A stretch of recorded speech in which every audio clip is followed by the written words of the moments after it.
میں سید زادہ ہوں، میں رسول اللہ صلی اللہ علیہ وسلم کی اولاد سے ہوں، میرا پورا پریوار جنگل میں بھوکا پیاسا ہے، سیدہ فاطمہ الزہرا کی کنیزیں بھوکی ہیں، ہم ان کی اولاد سے ہیں، ہم کسی کے سامنے ہاتھ نہیں نہ پھیلا سکتے، ہم کسی سے بھیک تو نہیں مانگ سکتے، ہم کسی سے سوال بھی نہیں کر سکتے، حیا آتی ہے مجھے، ہم سید زادے ہیں۔ اور آپ کے دل میں ہم نے دیکھا ہے کہ سیدوں کے لیے بڑی محبت ہے، اسی لیے ہم نے آپ کو چیلنج دیا ہے۔ آج اگر آپ میری لاج رکھ لیتے ہیں، اگر آج آپ کشتی ہار جاتے ہیں، تو کل انشاءاللہ اپنے نانا کے ہاتھوں سے تمہارے سر پر دستار بندھواؤں گا۔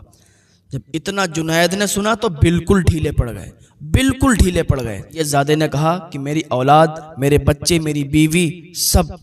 جنگل میں سب بھوکے ہیں، اور میں ان سے روز کہتا ہوں کہ آج میں کمائی کر کے آؤں گا، آج میں کما کے لاؤں گا اور تمہارے لیے کھانے کا انتظام کروں گا، لیکن کئی دن ہو گئے ہیں، ہم نے کوئی انتظام نہیں کر پایا۔ آپ کے اندر سیدوں کے لیے بڑی محبت میں نے دیکھی ہے، اسی لیے اتنا بڑا چیلنج آپ کو دیا ہے۔ اب میری لاج آپ کے ہاتھوں میں ہے، اگر آج آپ ہار جاتے ہیں تو میں جیت جاؤں گا، مجھے انعام و اکرام مل جائے گا، لیکن یہ انعام و اکرام مجھے ملے گا، لیکن تمہیں کل اپنے نانا سے انعام و اکرام دلواؤں گا، تمہیں اپنے نانا سے تمہارے سر پر دستار بندھواؤں گا۔ جنید بغدادی نے جب اتنا سنا تھا نا تو بالکل خون ٹھنڈا پڑ گیا، بالکل خون ٹھنڈا پڑ گیا اور ہاتھ ڈھیلے پڑ گئے۔ اب تو بس اسی سوچ میں تھے کہ کل نانا سے یہ دستار بندھوائیں گے۔ اسی ماحول میں سید زادے نے ان کو زمین پر گرا دیا، اور پھر کیا تھا کہ سید زادہ ان کے سینے پر چڑھ گیا،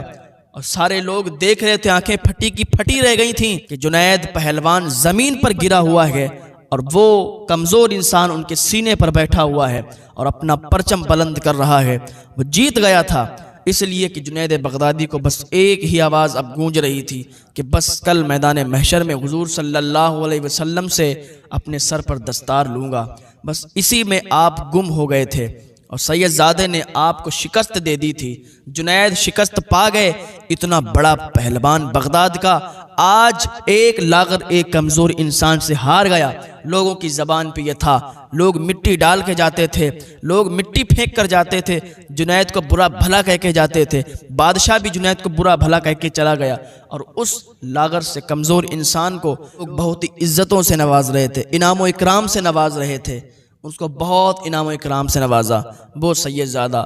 جاتا ہے اپنے گھر اور اپنے بیوی بچوں کے لیے کھانا لے جاتا ہے، ادھر جنید بغدادی پڑے ہیں میدان میں، لوگ مٹی مارتے، آپ کو برا بھلا کہتے، لیکن آپ کو کچھ اثر نہیں پڑتا، کیونکہ آپ کے تو اب دماغ میں ایک ہی بات چل رہی تھی۔ اٹھ کے گھر گئے،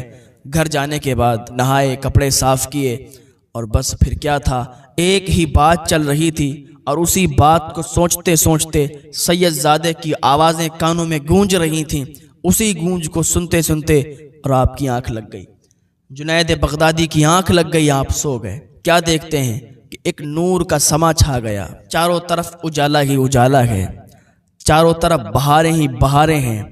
چاروں طرف روشنی ہی روشنی ہے۔ کیا دیکھتے ہیں کہ اتنے ہی دیر میں حسنین کے نانا جناب محمد الرسول اللہ صلی اللہ تعالیٰ علیہ وسلم تشریف لائے ہیں، اور کہتے ہیں جنید تو نے میری اولاد کا بھرم رکھا، تو نے میرے شہزادے کا بھرم رکھا ہے، تو جنید آجا، اور قیامت آنے سے پہلے ہی میں تیرے دستار باندھ رہا ہوں اپنے ہاتھوں سے، اور کل جب صبح ہوگی تو جو تیرے مٹی مار کے جاتے تھے، جو تجھے برا بھلا کہہ کے جا رہے تھے، بادشاہ بھی تجھے برا بھلا کہہ کے گیا تھا، جو تجھے برا بھلا کہہ رہے تھے کل تیرے دروازے پر کھڑے ہوں گے اور تجھے داد و تحسین سے نوازیں گے۔ جنید بغدادی ابھی خواب کی حالت میں حضور صلی اللہ علیہ وسلم کو دیکھ رہے ہیں، حضور صلی اللہ تعالیٰ علیہ وسلم نے جنید کے سر پر دستار باندھی ہے اور اپنے سینے سے لگا لیا ہے۔ حضور صلی اللہ علیہ وسلم نے فرمایا جنید میرے سینے سے لگ جا۔ جنید بغدادی کو اپنے سینے سے لگایا اور کہا آج یہاں دستار باندھ رہا ہوں، کل میدان محشر میں بھی دستار باندھوں گا۔ جنید بغدادی تو بہت خوش ہیں، اور اسی حالت میں بس آپ کی آنکھ کھلی تو کیا دیکھتے ہیں کہ صبح کی کرنیں نمودار ہو چکی تھیں۔ اب تو بہت خوش تھے کہ جو بات سید زادے نے کہی تھی وہ آج پوری ہو گئی ہے، اور کل میدان محشر میں بھی دستار باندھی جائے گی۔ اب اتنا تھا کہ کیا دیکھتے ہیں دروازے کے باہر نکلے، کیا دیکھتے ہیں کہ لوگوں کا ہجوم ان کے دروازے پر اکٹھا ہے، لوگوں کی بھیڑ لگی ہے، جو مٹی مار کے جاتے تھے، جو برا بھلا کہہ کے جا رہے تھے، وہ آج آئے ہیں، کہتے ہیں جنید تمہیں مبارک ہو۔ بادشاہ بھی آ گیا، خلیفہ بغداد بھی آ گیا اور اپنی پگڑی ان کے قدموں میں ڈال دی، جنید ہم سب کو معاف کر دے، تجھے دستار مبارک ہو۔ کہ ہوا کے کچھ ایسے جھونکے چلے کہ حضور صلی اللہ علیہ وسلم نے فرمایا تھا کہ صبح کو تیرے گھر کے سامنے سارے لوگوں کی بھیڑ ہوگی جو برا بھلا کہہ کے جا رہے تھے، اور اسی ماحول میں آپ کی گردن جب ادھر مڑی تو کیا دیکھتے ہیں، دور وہی سیدزادہ مسکرا رہا تھا، کہتا تھا جنید سر پہ دستار مبارک ہو۔ تو کبھی کبھی ایسا ہوتا ہے کہ اپنے لیے نہیں جیتا جاتا ہے، دوسروں کے لیے بھی جیتا جاتا ہے۔ اللہ پاک کی بارگاہ میں دعا ہے اللہ نیک عمل کی توفیق عطا فرمائے۔ اپنے لیے تو ہر کوئی جیتا ہے، دوسروں کے لیے جی کر بھی دیکھو نا، دوسروں کے لیے جیو گے تب پتہ چلے گا کہ جینے کا لطف کیا آتا ہے۔ اللہ پاک کی بارگاہ میں دعا ہے اللہ ہمیں نیک عمل کی توفیق عطا فرمائے اور اللہ ہمیں ہدایت کی توفیق عطا